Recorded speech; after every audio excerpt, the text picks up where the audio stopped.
Well, howdy there, guys. Welcome back to Stu MTG, and I apologize in advance for the laundry going back in the background. Hopefully you've got your cup of joe, as I've got here. And join me today as we look at Zur the Enchanter. With the next 4 decks, we've got a total of 24 to go in the 36 deck challenge that ends up being a total of 70 decks. And with that, let's hop into Zur. 1 an Esper, a white, a blue, and a black for a 1/4 flying legendary creature. Whenever he attacks, you may search your library for an enchantment card with converted mana cost 3 or less and put it into the battlefield. If you do, shuffle your library.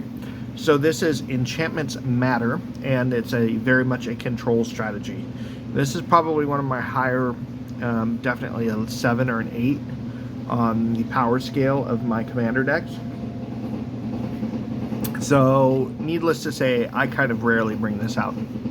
But let's actually look at the enchantments that I run with Zur. Maybe not as many enchantments as a lot of people run with him, but let's take a look.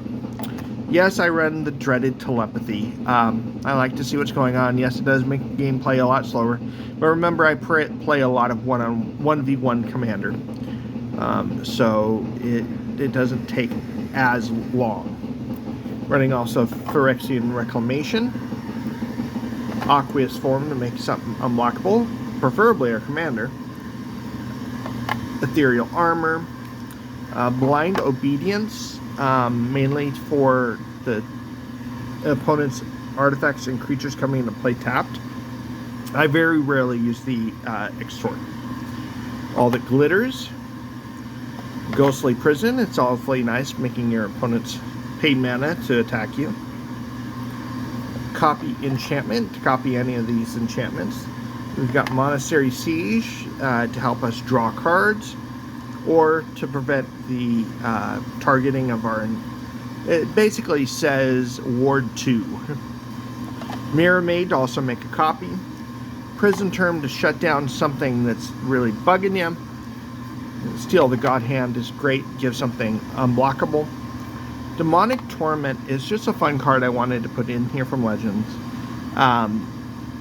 Basically, wiping out one of your opponent's commanders or creatures that's really driving you nuts. And I like, even though it's not the best costed of that ability, I still like running the older cards just for nostalgia's sake. I am, after all, a magic...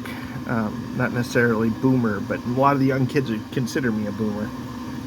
Vanishing Light for a similar reason. We also have here Arrest. Frozen Ether to make sure that they come into play tapped. Curse of Exhaustion. We've got ourselves a Smothering Tithe. Yes, I know, it's not the funnest of cards, but neither is this deck. And lastly, Sphere of Safety for enchantments. So how are we going to play all these enchantments? Let's take a look at all of our artifacts, including mana rocks. We have ourselves a Soul Guide Lantern, because there are some graveyard themes in my playgroup.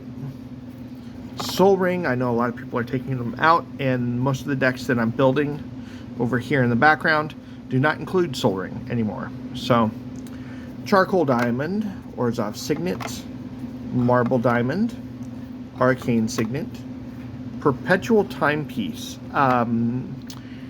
is kind of the counter towards I have several decks that are mill or go through the deck quickly, and so I want to give myself an opportunity to shuffle my graveyard back into my library.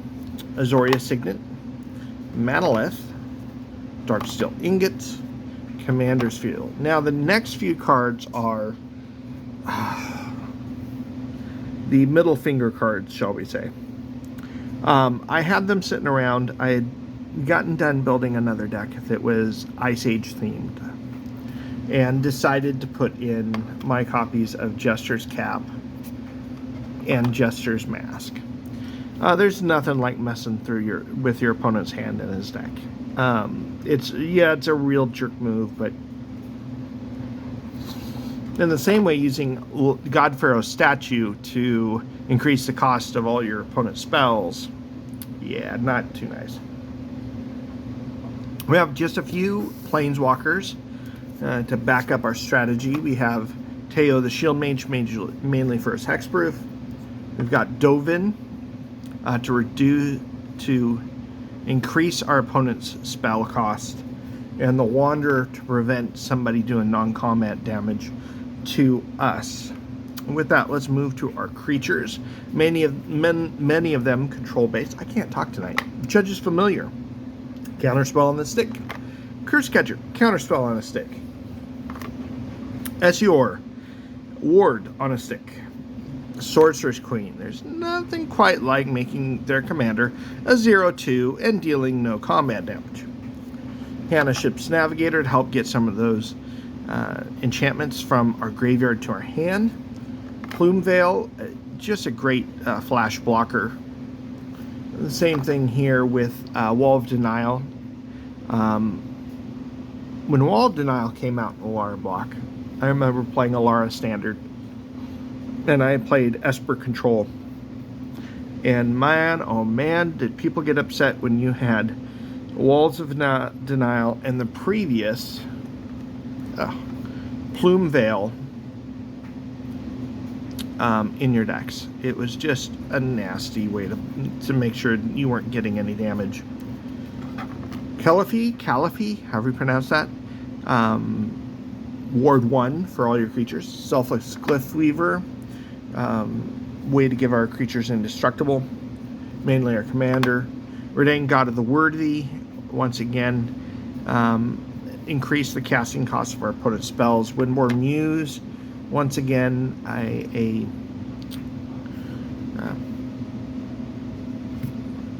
protection from getting attacked.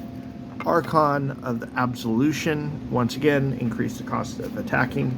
Magus of the Disc is a reset button on a stick. And last creature is Lisa's Shroud of Dusk. Every time your opponent's playing a spell, they're losing life. I've got a 5/5 flying lifelink. That's going to help. With that, let's move on to, in fact, the sorceries. We have ourselves some card draw and Sign in Blood. Removal with Feed the Swarm. Card draw, Read the Bones. Removal in Raven form. Idyllic Tutor to help get out some of those enchantments when commander's not in play. Diabolic Tutor. Diabolic Tutor nowadays is kind of, besides the Idyllic Tutor, another like enchantment tutors. Diabolic's kind of the only one in black that I'll run nowadays, because I think it's fair for 4 mana. Gotta love Sleep to tap all of our opponent's creatures down. And Winds of Wrath, because predominantly our commander is going to be enchanted. So basically this reads, I keep my commander, everybody else is gone. Next up we have our instance with a Dark Ritual. Rebuff the Wicked, because nobody expects that in white. Keep Safe. Dawn Charm.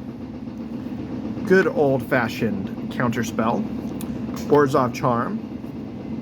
A Fracture. I have been playing Fracture more and more often in decks that can run it. It has just been, it's been a lot better than I thought it ever was. Generous Gift, a nice shiny Mortify, Unbreakable Formation, and Flawless Maneuver to protect my stuff. With that, there's been a lot of protection. Generally speaking, this deck does get commander damage in. And generally speaking, rather quickly with all the enchantments sticking on Zur. With that, we have our non-basic lands with Esper Panorama, Terramorphic Expanse, Evolving Wilds, Fabled Passage, Arcane Sanctum, Command Tower, Tyrite Sanctum. Nothing like making your commander a god and then putting an indestructible counter on them. Bajuka Bog, Encroaching Wastes, Ghost Quarter, Scoured Barrens, Tainted Field, Snowfield Sinkhole, Temple of Silence, Dismal Backwater, Ice Tunnel, Gates of Istafel, And lastly, Glacial Floodplain. Well, this has been Stewie MTG, and this has been Zur The Enchanter. Hopefully you've stuck with me for all of this 10 minutes. And we will catch you all as we look at the other 3 of my Esper Commander decks. I'll catch you all later.